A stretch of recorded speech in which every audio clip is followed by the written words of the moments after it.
Allez, bonjour à toutes et à tous, ravi de vous retrouver. Nouvelle semaine de trading, donc de nouvelles choses à régler et on va en parler encore une fois sans détour.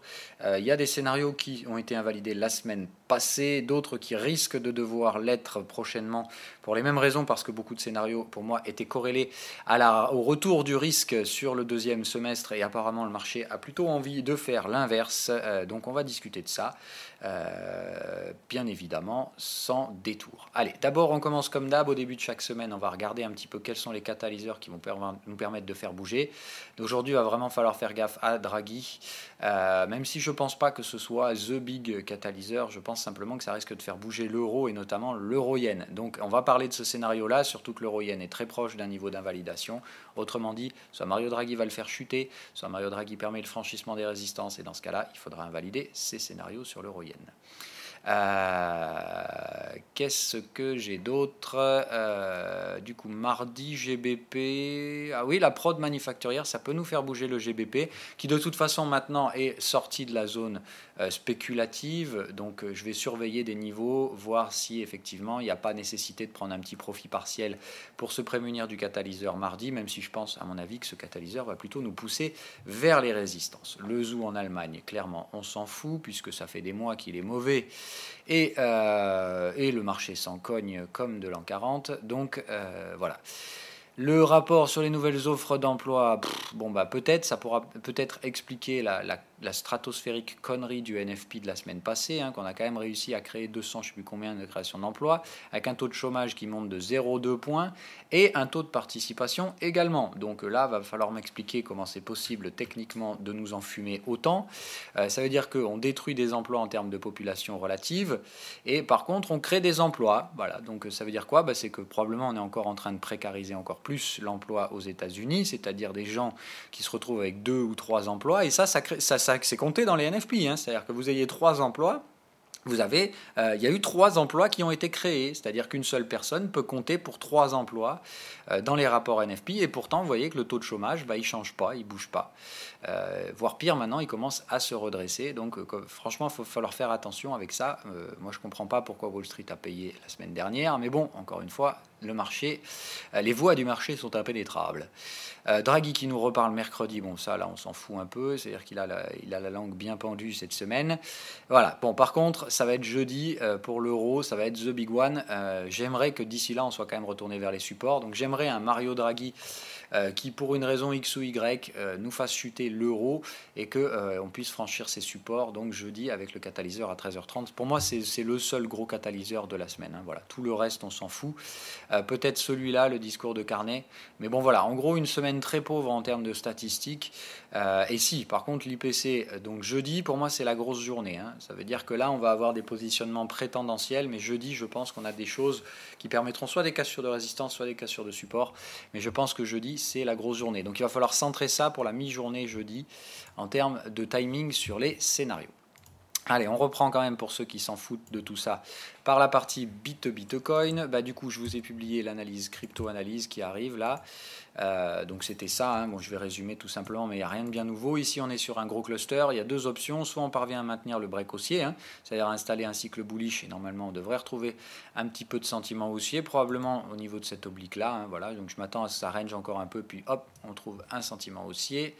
Option numéro 2, on sort de ce canal. Il est quand même bien pentu ce canal, donc je ne serais pas nécessairement surpris qu'on ait besoin de ranger un petit peu plus. Dans ce cas-là, ces 3 niveaux de support sont à revisiter, 6345, 6245 et 6130 maxi. Je pense qu'on doit difficilement aller plus bas que ça. Mais voilà, donc ça donne une zone bleue ici pour les acheteurs. Moi, c'est clairement par là que je cherche à racheter. Sinon, je laisse faire, j'attends que le marché remonte. Je vous rappelle ce que je vous ai dit la semaine dernière et qui est toujours d'actualité pour moi. J'ai donc mis un stop vente ici au niveau du breakout pour la partie renfort qui a été prise exactement ici. Quand on a franchi cette résistance, j'ai été exécuté. Donc je ressors ce renfort avec un tout petit gain si on devait retomber au-dessus, à proximité du niveau de breakout. Là, pour moi, normalement, ça, c'est un support. Je vous rappelle, alors, il faut que normalement le break soit validé, c'est-à-dire il faut qu'on dépasse la target, puis qu'on installe le cycle bullish, puis le cycle TP pour le considérer comme tel, mais normalement, on prend la zone de prix qui a précédé le breakout et elle devient support. Voilà, ce qui veut dire que pour moi, si on va faire des clôtures dans la zone bleue, là, je préfère invalider, sortir mon renfort en gain et racheter plus bas, hein, éventuellement. Voilà. Dans ce cas-là, en fait, je pense que si on fait ça, c'est-à-dire si on retorne avant d'installer le cycle bullish, c'est tout simplement ce qu'on appelle un faux break, un break de range. Et typiquement, ça, vous vous dites que le break, ça devient le milieu du range, la médiane. Donc là, vous dites que si on doit constituer un range, et que ça c'est la médiane, ça nous amène probablement un bottom dans cette fameuse zone bleue. Donc évidemment, ici, moi, sous condition de signal acheteur, je tenterai éventuellement de reprendre l'achat que j'aurais donc sorti si ça devenait à rebaisser. Si ça monte, pas de souci. Éventuellement un nouveau renfort, mais bon, moi honnêtement, je ne suis pas non plus ultra confiant pour l'instant, donc je vais préférer rester soft sur la partie renfort. Donc j'ai déjà pas mal, j'ai déjà pris donc la position initiale, le renfort ici, et pour l'instant, je vais en rester là. C'est-à-dire que là, je vais attendre quand même d'avoir une clôture daily au-dessus de cette résistance-là. Là, je veux une clôture daily là pour éventuellement considérer un petit renfort en breakout. Pourquoi pas. Pour l'instant, ça me semble un peu prématuré. C'est la même chose pour l'ensemble des autres cryptos. Je ne touche pas. Je pense que c'est le Bitcoin qui drive. Donc, on attend de savoir si Bitcoin est prêt à nous lancer une petite tendance. Pour le moment, on voit que ça oscille. Sine wave, il crée bien des cycles. Ce que je veux maintenant, c'est un marché qui ne cycle plus, et c'est-à-dire un marché qui casse des résistances et qui reste bien orienté à la hausse. C'est ça que j'aimerais voir. Pour l'instant, donc, patience. On a bien un momentum haussier, une belle trailline haussière. Je pense qu'on a tout ce qu'il faut pour y aller, franchir cette résistance, mais il faut que le marché le fasse. Voilà pour la partie crypto. Alors, donc la partie S&P 500, donc vous voyez que j'ai bien fait de sortir quand même. Donc impossible de quoi que ce soit, ce marché est juste débile et ça monte, ça monte, ça monte. Moi je suis intéressé, voire même très intéressé par des ventes de résistance sur ce truc-là, mais qu'on soit bien d'accord, j'attends qu'on ait testé le niveau. C'est-à-dire que moi c'est là que ça m'intéresse. À 2775, je pense qu'on va y aller aujourd'hui sans grande peine. Je vous fais remarquer la taille de la trail line. Quand on a ça, généralement derrière, c'est cassure franche. Donc attendez-vous à un V-top, attendez-vous à une structure comme ça, c'est-à-dire ça monte comme des couillons, et bam, d'un coup on se prend une grosse clacasse. Je vais vous expliquer pourquoi je reste toujours dans un schéma de recherche de vente à Wall Street, mais par contre elle reste extrêmement spéculative, c'est-à-dire que là je risquerai jamais plus d'1% de capital sur ces entrées-là, mais voilà, il va de soi qu'ici je mets un trade vendeur, c'est clair, clair et net, avec un stop au-dessus du sommet, c'est-à-dire un stop normalement qui fait à peu près 0,61, donc ici je mettrai un levier supérieur à 1, donc un levier pratiquement 1,5, puisque le stop coûte 0,58 et franchement cette entrée vendeuse je veux la prendre. C'est ma dernière, qu'on soit bien d'accord, si celle-là elle passe pas, après j'arrête de vendre. Moi si on franchit de nouveau des résistances à Wall Street, ça m'intéresse plus au-dessus de ça, sauf si ici on chope un exit dans la zone rouge là, et effectivement après avoir testé 2822, pourquoi pas. Mais moi il n'y a que ces endroits-là où je suis prêt éventuellement à shorter. Là, ici, mais dans ce cas-là, ce sera vraiment pour prendre les bears, pour prendre les boules pour des imbéciles, parce que là, en gros, on leur aura fait un bon gros trapping. Je vous rappelle qu'on est quand même au sein d'un cycle TP, donc théoriquement, c'est pas non plus un cycle bullish, et les résistances restent à rechercher à des ventes, donc il faut quand même être prudent. Moi, je pense que c'est pas du tout gagné pour ceux qui s'amusent à acheter ce marché, et que ça peut retomber à tout moment, et que si ça retombe, je vous rappelle que cette fois, c'est une vague 3, et que tout le monde va la voir, tout le monde saura où gérer son risque, et tout le monde suivra. Donc attention, ça peut être un peu punchy, si retournement il doit y avoir.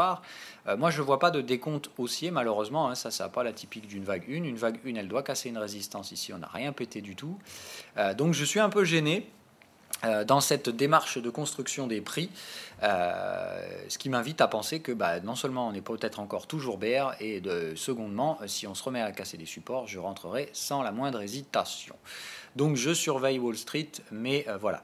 L'autre chose, ça correspond à tous les autres scénarios, c'est-à-dire que je reste quand même vendeur Eurostoxx 50, je reste vendeur de FTSE, de Hang Seng, le Nasdaq, j'ai récupéré les profits déjà. Je me fais dézinguer sur le VIX, bon ça c'est normal. Alors le VIX il n'est pas en perte, quoique maintenant il doit y passer pratiquement, parce que moi je suis rentré par là, donc là je dois être en train de me faire dézinguer sur le VIX. En tout cas la position doit passer en négatif, on va voir combien de temps ça va tenir.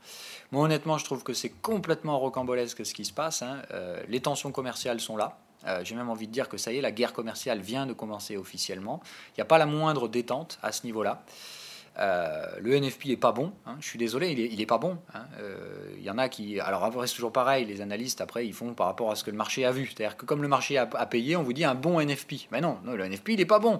Le marché l'a payé, on ne sait pas trop pourquoi, mais c'est comme ça. Voilà. Donc comme je vous le dis, les voies du marché sont impénétrables.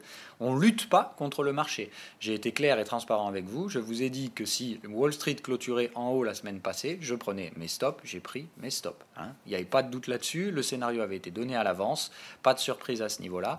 Wall Street invalidé pour moi pour l'instant, je ne suis plus vendeur d'indices américains. Je reste vendeur de toutes mes actions américaines, ça oui, mais pour l'instant je reste prudent puisque Wall Street semble donc vouloir me péter les burnes. Mais encore une fois, c'est pas parce qu'il gagne une bataille qu'il gagne la guerre. Donc je continue pour le moment de rester vendeur tant que mon contexte n'est pas invalidé. Contexte qui pour ma part reste quoi qu'il arrive bear. Je vous rappelle qu'on est toujours dans des cycles bearish en daily avec un momentum potentiellement baissier dans une oscillation baissière de momentum.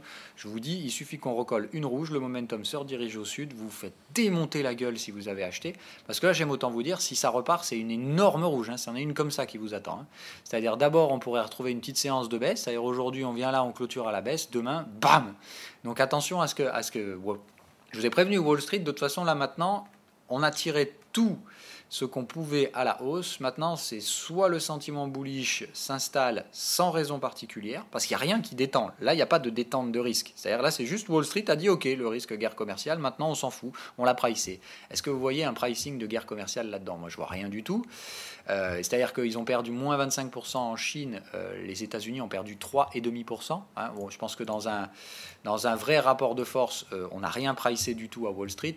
Donc vraiment, faites attention. Hein. Moi, je pense que c'est, comme je vous l'ai toujours dit, je ne sais pas ce que fera le marché. Il peut très bien choisir de s'enfoncer dans un sentiment bullish qui ne tient plus compte de rien. C'est ce qu'on appelle une bulle.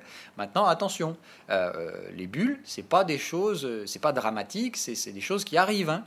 Donc si c'est ce que choisit le marché, pas de souci, je m'y plierai. C'est pas moi qui lutte contre le marché. Par contre, je pense que c'est dangereux, ça je le maintiens, de faire des bulles. Mais bon, c'est pas moi qui choisis. Hein, voilà. Donc si c'est des bulles et qu'il faut arrêter de vendre Wall Street, moi j'arrêterai de vendre Wall Street. J'achèterai pas pour les raisons que vous connaissez. Je vais les répéter quand même. On est dans un contexte qui n'a jamais été vu par le passé. C'est-à-dire qu'il n'y a pas d'éléments historiques sur lesquels on peut se baser pour avoir, entre guillemets, un cadre à trader dans ce type de marché-là. Parce que on a déjà connu la bulle spéculative, on a déjà connu la bulle de crédit, on a déjà connu les tensions commerciales, on sait ce que ça fait sur les prix. Le problème, c'est qu'on ne sait pas ce que ça fait quand les trois sont cumulés. Alors là, on a des tensions commerciales, c'est officiel, puisque du coup, ils n'ont pas du tout fait marche arrière aux États-Unis. Donc on attend la réplique chinoise maintenant, puis la réplique européenne, puis les répliques canadiennes. Enfin bon, voilà, j'aime autant vous dire, et puis la réplique russe aussi. Donc voilà, il y a un bon gros merdier qui va pas tarder à arriver, je pense, si les choses se calment pas rapidement. Maintenant, Wall Street a pricé que ça allait se calmer. Donc encore une fois, Wall Street, ils ont intérêt à ne pas s'être plantés, parce que s'ils se sont plantés, comme c'est eux ils n'ont rien lâché, moins 3,5%, là où les autres indices ont lâché entre moins 5, moins 7, et où les Chinois ont pris moins 20.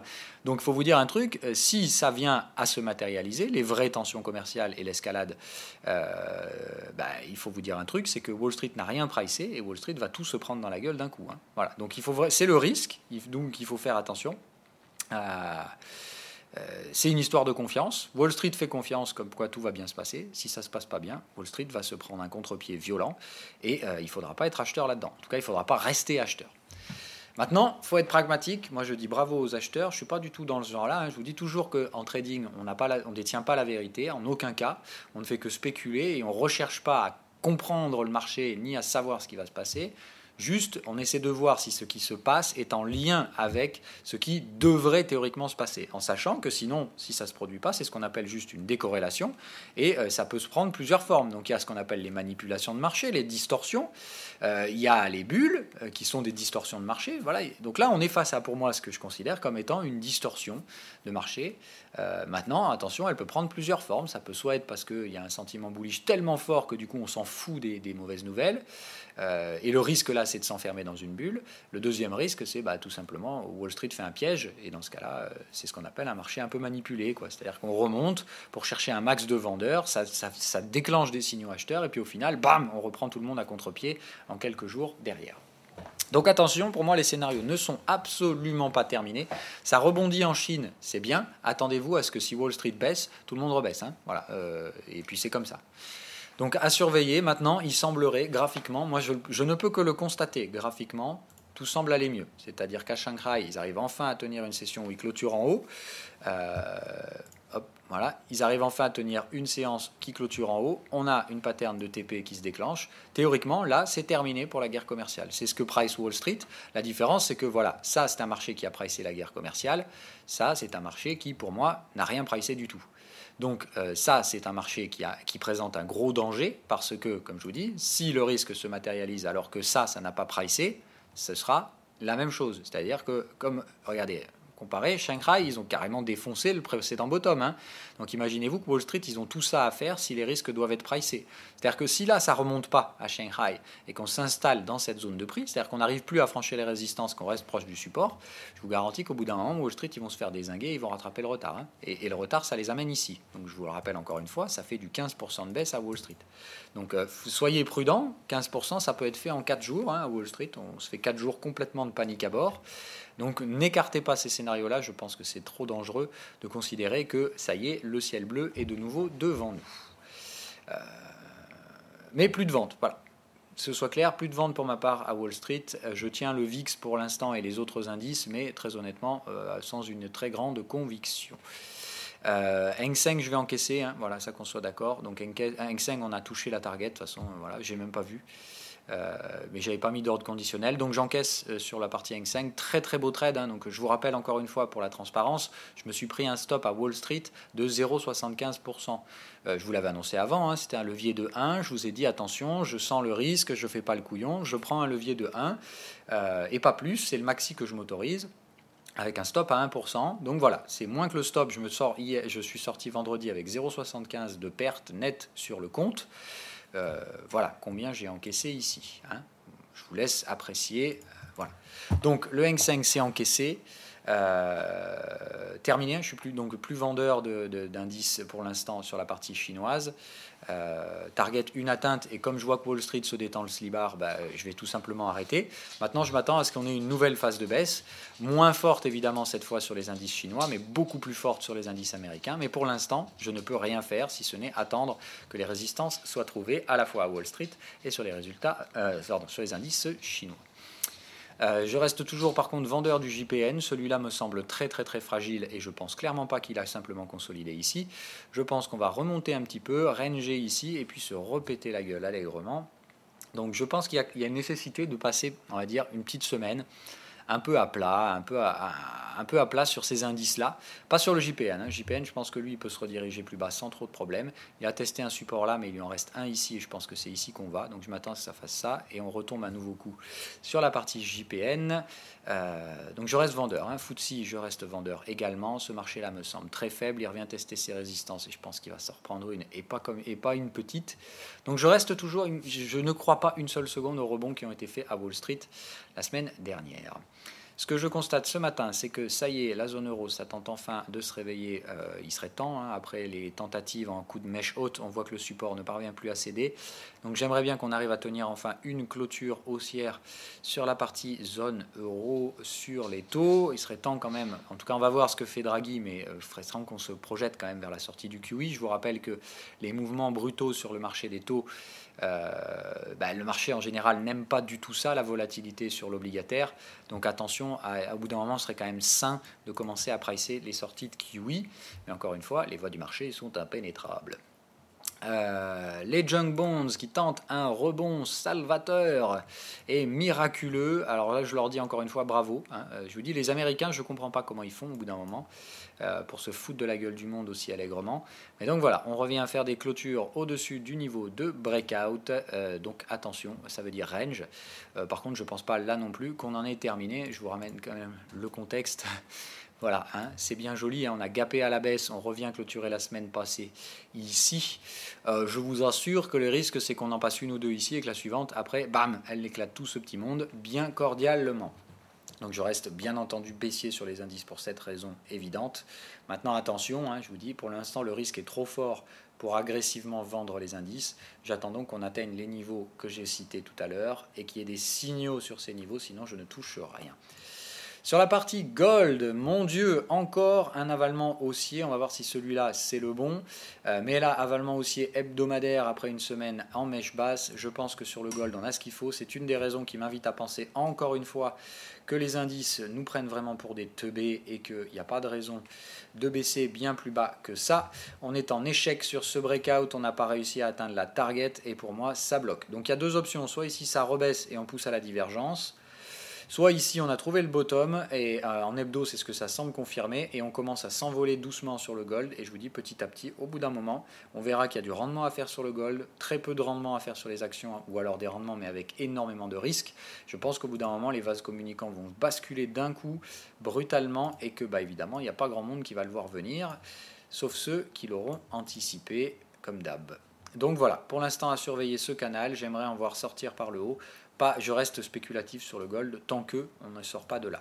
Sur le silver, ça se passe bien également. Là, on commence à avoir enfin le cycle bullish en daily. C'est très très très bon signe. Voilà, donc je pense qu'on est bon sur les métaux. Je pense qu'il y a un rebond qui se met en place.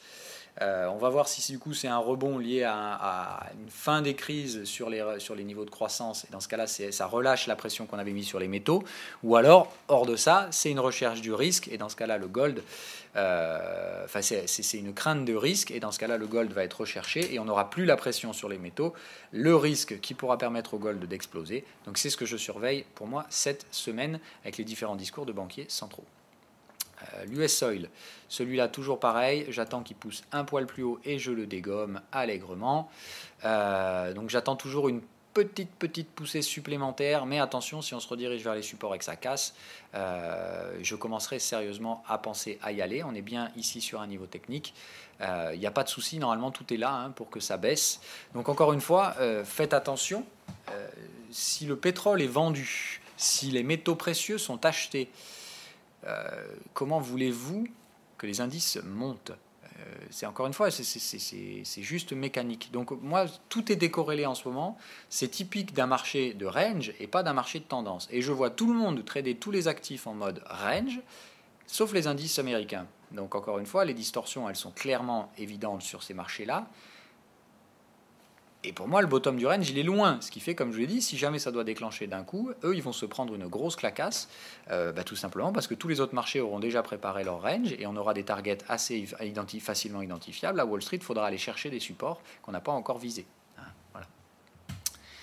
Sur la partie Eurodoll, ça ne m'intéresse pas. GBP USD, no susai, no comment. Ça, la semaine commence d'entrée de jeu bien violente et c'est pas pour me déplaire. Donc gros franchissement de résistance dès ce début de semaine sur la partie GBP et ça c'est cool. Sur la partie euro-yen, ça commence sérieusement à me casser les couilles, mais j'espère que Mario Draghi va quand même rediriger un peu tout ça. C'est pas normal encore une fois que l'euro s'apprécie plus que le yen dans ce contexte-là de guerre commerciale et tout ça. Donc c'est pas normal que le yen là ne soit pas recherché, mais encore une fois, les choses anormales, c'est pas la première fois qu'on en voit. Donc pour moi, prudence en l'état sur ce truc-là. On est en train de travailler cette zone-là. On a tenté une première clôture, mais vu la tronche de la mèche haute, voilà. Moi, je veux voir, pour l'instant, le dernier signal ici, c'est un cycle bear qu'on a là. Pardon, c'est pas un cycle bear, c'est un signal bear qu'on a ici. On voit qu'on n'arrive pas à installer de clôture pour l'instant, donc j'aimerais bien que cette clôture-là, dans 38 minutes, se fasse bien baissière et qu'on aille casser le chandelier derrière. Et là, je pense qu'on se redirigera baissier à la fin. Je vous rappelle que pour l'instant, ça reste une vague 2 extrêmement retraçante, mais ça reste une vague 2. Regardez, si je cache tout, on n'a pas franchi le sommet ici, donc ça peut très bien être sous vague 1, 2, et derrière, attendez-vous à une 3 explosive. Vu la durée de la consolidation, voilà. Moi, je vous le cache pas encore une fois, il y a des marchés où je ne comprends pas ce qui se passe. L'euro-yen fait partie de ces marchés. Je ne comprends pas la logique qui invite les investisseurs à rester, à ne pas revendre ce truc-là, alors qu'il y a carrément du potentiel ici à exploiter. Voilà, je vous fais remarquer ça. Donc attention à ce qu'aujourd'hui, on n'ait pas justement une grosse mèche haute pour retourner clôturer tout en bas ce soir. Si c'est ça qui se produit, demain, c'est une énorme rouge qui arrivera, je pense sans problème. Un peu, on serait dans le même contexte que là. Voilà, ça cherche, ça fait les couillons. Ça passe pas, ça clôture en bas. La journée suivante sera extrêmement bearish. Donc attention, on a du Draghi qui parle. Et je dis, c'est tout ce qu'il faut pour aller éclater ce marché. Et au bout d'un moment, l'euro-yen, je pense, et j'ai toujours pensé qu'il allait terminer sur des phases assez verticales. Donc voilà, je m'attends là à ce que si ça chute brutalement. C'est-à-dire, encore une fois, on fera probablement une très forte baisse sur l'euro-yen. En quelques jours, on ira chercher la target qui, pour moi, se situe donc minimum ici. C'est-à-dire que je pense qu'on doit glisser. C'est vraiment pour moi soit 161, donc c'est 124,44.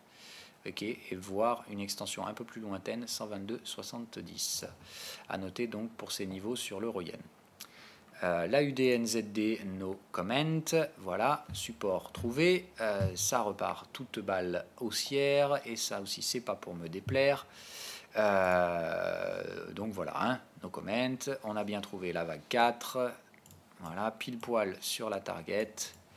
Donc là, on est tout bon. Le scénario continue. On se dirige vers les prochains niveaux de résistance. On va pouvoir, maintenant que la vague 4 est consommée, mettre notre extension en place.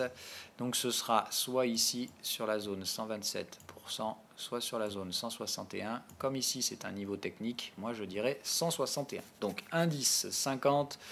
Pour moi, sur la partie AUDNZD sera donc la prochaine structure sur laquelle je ferai mes TP. Donc ici, je vais repasser, je vais remettre tous mes leviers là.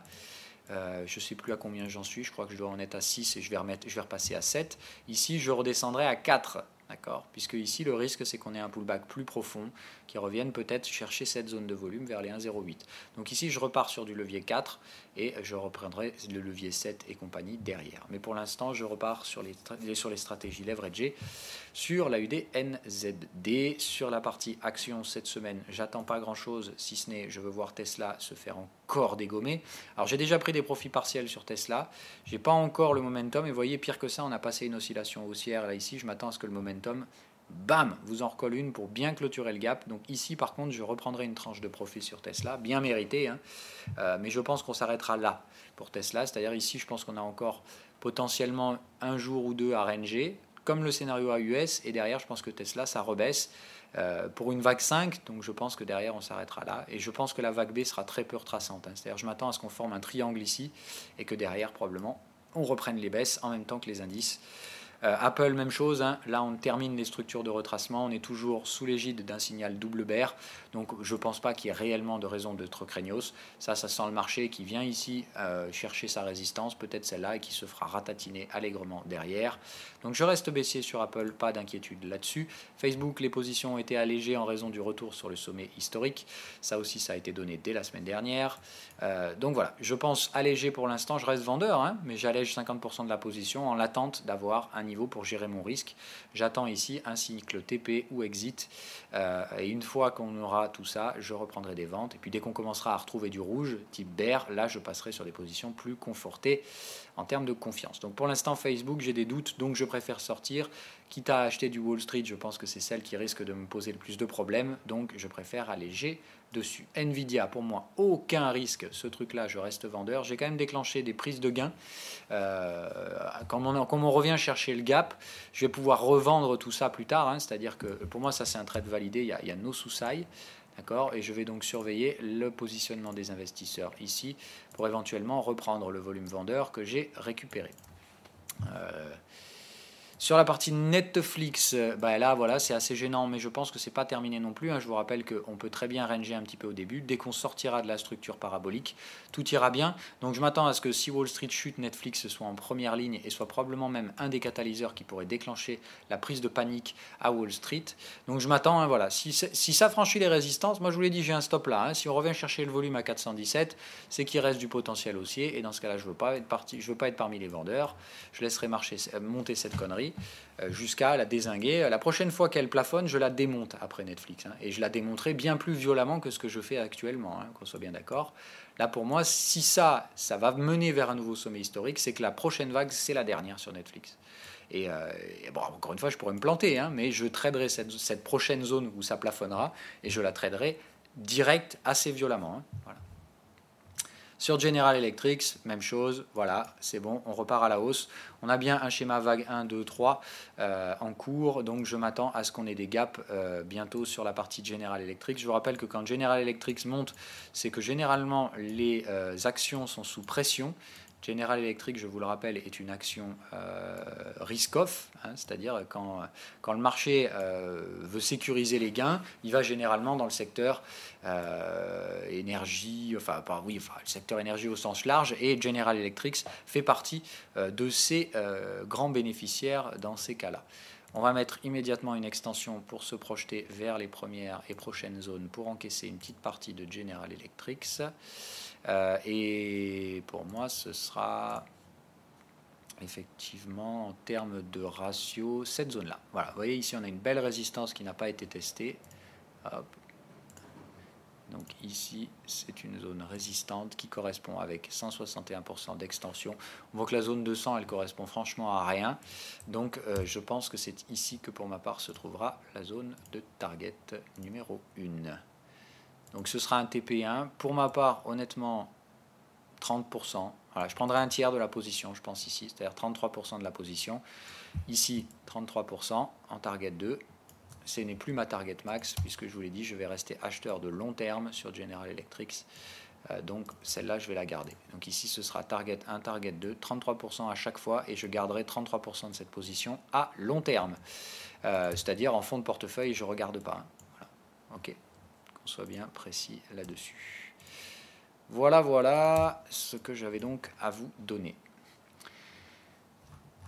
Donc une semaine intéressante, des catalyseurs, on va voir ce qu'il en est sur la partie crypto, et j'aimerais voir donc effectivement les métaux précieux fortement recherchés, de même que l'euro-yen s'écrouler, enfin surtout la partie yen. L'euro qui tombe ou qui tombe pas, je m'en fous, ce qui m'intéresse c'est que le yen rattrape son retard. Je vais l'exprimer tout simplement ici. Voilà, pour moi l'euro-yen il a terminé sa vague 2, il se dirige normalement dans une grande 3 dynamique, on a bien la consolidation hein, A, B, C. D'accord. Et alors là, je m'attends à ce que derrière, là, ici, on se reparte sur une vraie grosse vague haussière, c'est-à-dire vague 3, donc vague d'appréciation du yen, une vague 5, voilà, là on est bien en overlap, hein, donc 1, 2, 3, 4 extrêmement profondes, c'est très rare de faire ça, et là on se redirigerait donc dans une vague 5, qui doit aller plus haut, hein, c'est-à-dire que normalement je pense qu'on se dirige vers la zone ici, donc des 4, en tout cas marginalement plus haut que ça, et je dirais franchement la zone des 96. Donc vous voyez, ça fait quand même sur le yen index, normalement 6% de hausse, qu'on devrait mécaniquement, même si l'euro est haussier, retrouver à la baisse sur la paire euro-yen. Donc je reste sur l'euro-yen, clairement, pour moi c'est le choix du moment. Je pense que le dollar pourrait éventuellement retrouver sa course haussière. On a fini la consolidation, hein, je vous rappelle que c'était les objectifs sur le dollar. Objectif sur lequel je me suis fait largement niquer, hein, puisque je vous rappelle que moi j'ai vendu le dollar là et que je me suis fait stopper au pipe près, juste là au-dessus comme un imbécile, parce que j'ai mal placé mon stop. Sinon mon objectif était effectivement ici, donc ici j'avais un très joli gain que j'ai complètement raté. Pourtant je vous l'avais donné, hein, mais bon voilà. Quand on place mal ses stops, c'est comme ça, c'est le jeu. Donc je me suis bien fait niquer sur la partie dollar. J'ai un beau gain qui m'est passé à côté. Pourtant je l'avais bien vu et je l'avais bien anticipé. Mais bon voilà, c'est comme ça. Donc je pense que le dollar a terminé sa course baissière. Je pense que dans ce cas-là, l'euro devrait recommencer à chuter. Le yen s'apprécier. Je veux voir ce putain d'euro-yen déclencher des signaux. Voilà, c'est celui que j'attends le plus cette semaine, l'euro-yen, parce que je pense que quoi qu'il arrive, risque ou pas risque, je pense que c'est là, pour ma part, que les plus gros gains pourront se trouver cette semaine, du fait que j'ai un peu de levier sur cette position-là, et que en plus, c'est là où il y aura probablement les plus gros mouvements FX de la semaine. Allez, bye bye. Ah pardon, je vais répondre à vos questions. Alors je vais reprendre toutes les questions des dernières émissions, puisque la semaine dernière, je vous l'avais dit, c'était un peu particulier. Il y avait beaucoup de choses. Il y avait beaucoup de choses. J'avais pas le temps, hein, donc je faisais ce que je pouvais. Allez, pardon, donc je réponds à vos questions. J'ai entendu dire que vous alliez vous associer. Alors, ne s'associe pas, je ne m'associe avec personne. Je travaille toujours de façon indépendante et je le resterai et j'y tiens. C'est-à-dire que quoi qu'il arrive, je ne m'engage jamais à rien. Avec Crypto Analyse, par exemple, la semaine dernière, on n'a rien publié parce qu'on a eu un différend. Tu vois, je m'étais engagé à que dalle. On n'était pas d'accord sur quelque chose. Je leur ai dit, on s'arrête là et on s'est arrêté. Voilà. Cette semaine, on a réussi à tomber d'accord, on retravaille ensemble. Moi, si tu veux, crypto-analyse, et je suis d'accord avec ceux qui disent eux aussi, c'est que voilà, ils font tout ce qu'ils peuvent pour essayer de se sortir de cette image d'arnaqueur qu'ils ont eue à l'époque. Moi, honnêtement, c'est-à-dire que moi, il y a ce que les gens me disent et l'avis que je m'en fais. Moi, je prends en compte ce que vous dites, mais je ne vais jamais vous écouter. Je me fais mon propre avis. Donc, je suis allé me faire mon propre avis, et moi, je suis désolé, je trouve qu'il y a quand même du contenu de qualité là-bas. Alors, comme toujours, il y a du bon, il y a du moins bon, hein, mais moi, je vois qu'il y a quand même du bon. Donc, je prends en compte vos critiques, mais je m'en fous, je suis désolé.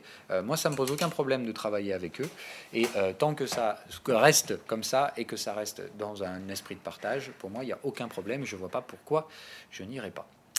Maintenant, encore une fois, je respecte ceux qui ont toujours cette vision et qui n'aiment pas crypto-analyse. Je vous demande pas, je vous incite pas à changer votre façon de voir ni de penser. Vous êtes libre de penser comme vous voulez. Je suis également libre, moi, de faire ce que je veux. Et rassurez-vous, je suis un grand garçon. Je n'ouvre pas une porte si je n'ai pas ma porte de sortie derrière. Alors ça c'est en anglais. Comment investir sur le taux de 10 ans? Alors DE 10 years, en fait, c'est le Bund. C'est-à-dire que tu as un actif qu'on appelle le Bund, qui est en fait le contrat de taux associé aux 10 ans, aux 10 ans allemands, voilà, l'Euro-Bund. Et ce que tu vas avoir généralement, c'est l'opposé. C'est-à-dire qu'en fait, le Bund, tu vois, c'est la réciproque exacte du DE 10 years. D'accord? C'est-à-dire que là, tu avais le Bund, tu vois, c'est l'opposé qui se produit. Donc en fait, si tu veux investir, oh, yes, papa. Alors ça, je vais renforcer par contre. Est-ce qu'on est conforté momentum? Non, pas encore. Donc attention, ça peut aller encore un peu plus bas, mais alors par contre, ça, c'est beau. Hein. Là, le TP exit dans la foulée, ça, c'est normalement un truc derrière, ça explose. Donc je m'attends à ce que Draghi nous fasse péter les taux cette semaine. Mais ça me semble intéressant, cette truc-là. Hein. Voilà. Donc si tu veux investir sur le DE 10 years, c'est effectivement via les contrats de taux Bund que ça se fait, mais tu vas vouloir les vendre. C'est-à-dire que si tu veux acheter le taux 10 ans, le 10 ans allemand, il faut vendre les contrats de Bund. Voilà. Oui, variez vos sources, c'est essentiel. Partagez-vous les mecs comme ça. Ne cherchez jamais, et je vous l'ai toujours dit, et c'était la clé dans la vidéo que je vous ai faite là, comment bien débuter en trading. L'erreur classique du débutant, c'est d'essayer de valoriser un trader, de lui donner une valeur, c'est-à-dire de dire celui-là il est meilleur que celui-là, celui-là il est meilleur que celui-là, du coup je vais apprendre chez celui-là. Non, on ne fait pas comme ça. Il y a du bon à prendre partout. Alors il y a évidemment des gros crétins chez qui il n'y a rien à prendre, parce que c'est souvent des débutants mythos qui essaient de se construire leur confiance en faisant des vidéos. Donc celle-là, faites attention à eux. Ne prenez rien chez eux, mais j'ai envie de vous dire que normalement, si vous êtes passé chez moi et chez un ou deux autres traders expérimentés, vous arriverez très rapidement à reconnaître le manque d'expérience d'un trader débutant qui se prend pour un pro. Donc voilà. Mais ne hiérarchisez pas les traders. Ne vous dites pas celui-là il est plus performant donc il est meilleur donc j'apprends chez lui. Non, c'est la multitude et il y a du bon à prendre partout. Et comme je vous l'ai dit, si au pire vous tombez sur un imbécile et que vous lui accordez une semaine pour apprendre sa stratégie, bah, au pire vous avez perdu une semaine. Et je pense sincèrement qu'il vaut mieux que vous perdiez une semaine par-ci par-là plutôt que d'aller perdre 1000 à 10 000 balles dans des formations de gens qui sont tout aussi incompétents que tout le monde. Personne n'est compétent pour vous apprendre le trading. Je vous l'ai déjà dit, personne ne vous apprendra et personne ne fera de vous un trader, sauf vous. Donc n'allez pas perdre votre pognon et au contraire, acceptez de perdre peut-être une semaine en allant apprendre chez un mec qui n'en mériterait peut-être pas le temps. Oui, alors ça oui, il faut qu'on en parle. Alors le SPX tout à fait normal, la Fed publie risque sur la croissance à cause de la guerre économique en Chine, Trump publie un tweet, guerre totale, et le SPX monte en flèche. Oui, alors c'est pas un bug dans les algos, mais effectivement voilà, il y a plusieurs paramètres qui entrent en compte. Mais alors par contre le share buyback, il faut faire très attention, c'est-à-dire qu'on a des niveaux historiques de rachat d'actions par les entreprises elles-mêmes, on a un niveau d'endettement corporate extrêmement élevé qui est plus gros que pendant les années 2000, donc au plus haut niveau jamais connu, même pendant la bulle d'Internet. Donc il faut faire très attention. Le secteur tech, voilà, est le secteur parmi les secteurs les plus endettés dans le marché. Alors c'est bien parce qu'aujourd'hui il y a des profits, donc on ne se pose pas la question, mais encore une fois, le jour où les profits vont baisser, que se passera-t-il sur les intérêts de ces dettes? Voilà, donc il faut faire attention. Je vous ai dit, on est assis sur un paquet de merde à Wall Street, avec des valorisations très élevées. Soit on fait fi de tout ça, et c'est ce qu'on appelle une bulle, et on continue de monter, et il faudra des rendements toujours plus hauts associés au risque, donc généralement ça crée des mouvements paraboliques, donc des bulles spéculatives. Option numéro 2, au bout d'un moment on regarde ce qu'il y a dans le paquet de merde, et là pour le coup ça risque de tomber violent. Mais donc voilà, c'est les deux options, encore une fois je vous rappelle, ne soyez pas biaisés par ce que le marché devrait faire. Moi, je pense que quand j'ai le choix et que j'ai les signaux, je préfère trader ce que le marché devrait faire, mais encore une fois, le marché peut faire l'opposé, et c'est clairement ce qu'il est en train de faire pour l'instant. Alors, ETC est vraiment pas mal, oui, mais bon, moi, je fais pas ça. Salut Phil, je te découvre ouais, comme beaucoup de ta communauté, j'apprécie de plus en plus ton discours, ton côté cash. Oui, cash, voire un peu trash, mais bon, voilà, c'est comme ça. Moi, je vous parle comme si vous étiez en face de moi. Je fais pas, j'aime pas l'idée du métier youtubeur, tu vois, de me filmer, que vous voyez ma tête, de faire le show, voilà. Je sais pas, je vous fais pas un show, hein, franchement. Moi, ce que je fais, c'est que je me lève le matin, je fais mes analyses, et au lieu de les faire pour moi dans ma tête, je les fais à haute voix, et j'essaie de vous apprendre quelques trucs.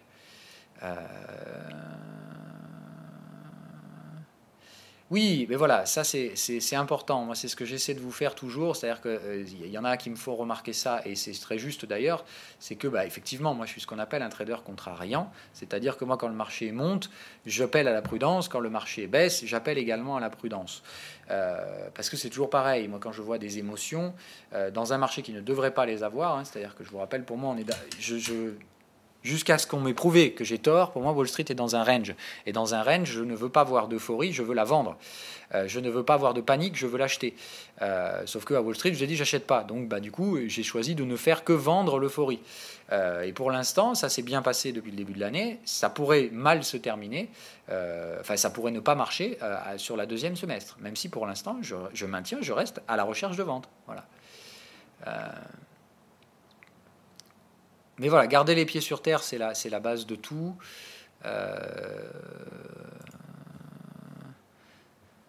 J'aime beaucoup, oui, au fur et à mesure de digérer l'information, je peux aider ce postulat. Encore une fois, merci. Si je peux m'inspirer de ta méthode, quelle vidéo me conseillerais-tu de passer pour la chaîne? Alors, le mieux, c'est le site.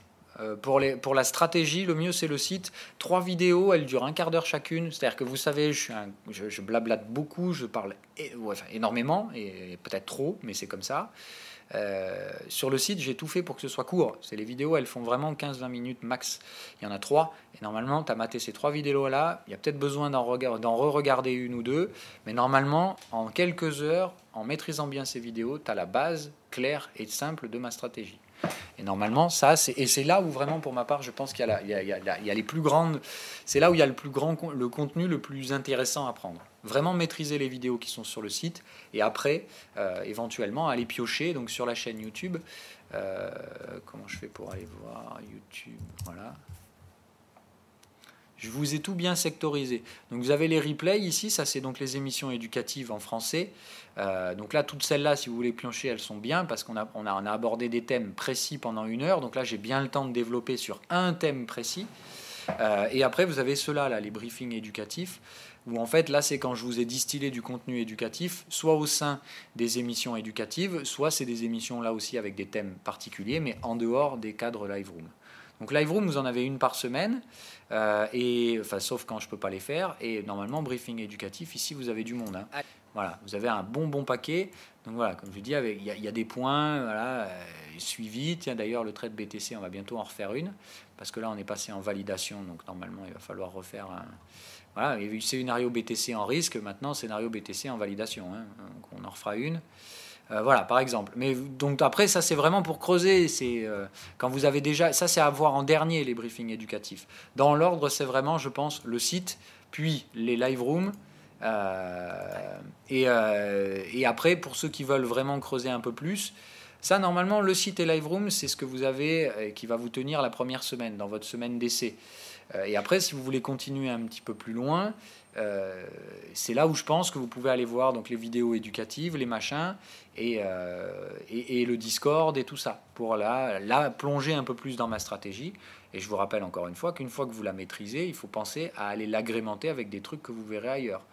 Sauf si elle vous correspond, mais encore une fois, ça correspondra à 5 à 10% des gens. Parce que si vous avez une psychologie qui est proche de la mienne, vous pourrez prendre ma stratégie telle qu'elle et l'utiliser, et vous serez en confort, et c'est parfait. Après, j'ai fait en sorte qu'elle soit adaptable, ma stratégie, à beaucoup de psychologie, puisque je vous ai dit, le signal de trading, bon bah voilà, hein, moi je vous propose mon signal, maintenant si vous préférez le signal d'un autre trader, faites-le, il n'y a pas de souci. Je vous ai proposé plusieurs cadres techniques qui correspondent et normalement qui couvrent beaucoup de psychologie. Et après, la stratégie en 3 étapes, normalement, je ne vois pas pourquoi vous ne l'utiliseriez pas. C'est vraiment un truc qui fonctionne. Donc après, voilà. Mais je pense que c'est quand même bien d'avoir la vision des autres traders, juste pour la simple raison, comme je vous l'ai expliqué, c'est que si vous prenez tout de la même personne, le risque c'est de vous attacher émotionnellement à la personne et de devenir un petit peu dépendant. Et alors que moi, tout ce que je veux, c'est justement que vous deveniez indépendant. Donc voilà, je vous invite quand même à aller voir ailleurs. Allez, on poursuit. Alors, il y a beaucoup de questions là-dessus. Pas tomber dans les pièges des sites débutants qui arnaquent sur les commissions et les spreads. Peux-tu faire une petite vidéo? Ah oui, alors ça, effectivement, il faudra le faire. Celle-là, elle est prévue. Alors par contre, il faut être conscient d'un truc. On est en plein mois de juillet. C'est les vacances pour la plupart d'entre vous. Ça va être les vacances pour moi aussi. Donc peut-être à la rentrée, on va se garder ce genre de thème-là. Donc n'hésitez pas quand même à me les rappeler de temps en temps, soit via un petit mail, soit via les commentaires comme ça. Me rappeler à faire ces émissions-là. Parce que tout simplement, d'une, comme tout le monde, j'oublie pas mal de choses. Et voilà.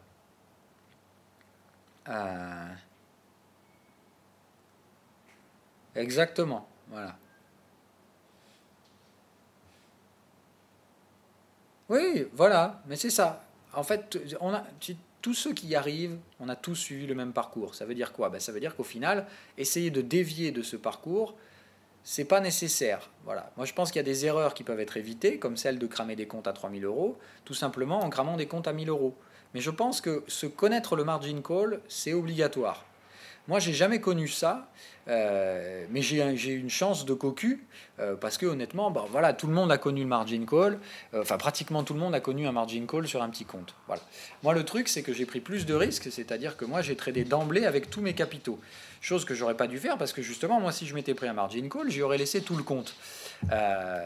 Donc c'était, et pour ça, d'ailleurs, je vous incite souvent, pour ceux qui manquent un peu de confiance et qui se sentent pas à l'aise encore dans le marché, le plus simple, c'est si vous avez 10 000 euros, de clairement pas ouvrir un compte avec 10 000 euros. Hein, voilà. Moi, à l'époque, j'étais obligé de le faire parce qu'on n'avait pas autant de trading sur marge qu'aujourd'hui. Et si je voulais exécuter des contrats futurs, il me fallait au minimum de 10 000 balles de capitaux. Donc voilà, c'était pour d'autres raisons que moi, j'ai pas pu faire ça. Aujourd'hui, vous avez des plateformes CFD, alors que d'ailleurs, la législation va changer en août. Il faudra qu'on fasse une émission juste avant à ce niveau-là. Parenthèse refermée. Ouais. Alors, bon, celle-là, je ne vais pas revenir là-dessus parce que là, toutes les questions sont là-dessus. Mais en tout cas, voilà, je vous remercie beaucoup pour toutes les. Je vois que celle-là, elle vous a plu, donc tant mieux. Hein.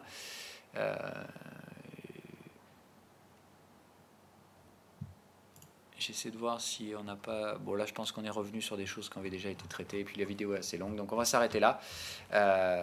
Si vous aviez posté un commentaire important auquel je n'ai pas répondu, vous n'hésitez pas à le reposter dans cette vidéo. Du coup, comme je reprendrai la séance de questions à la fin des émissions à partir de maintenant, demain, si vous reposez la question, j'y répondrai. Allez, bye bye et à demain.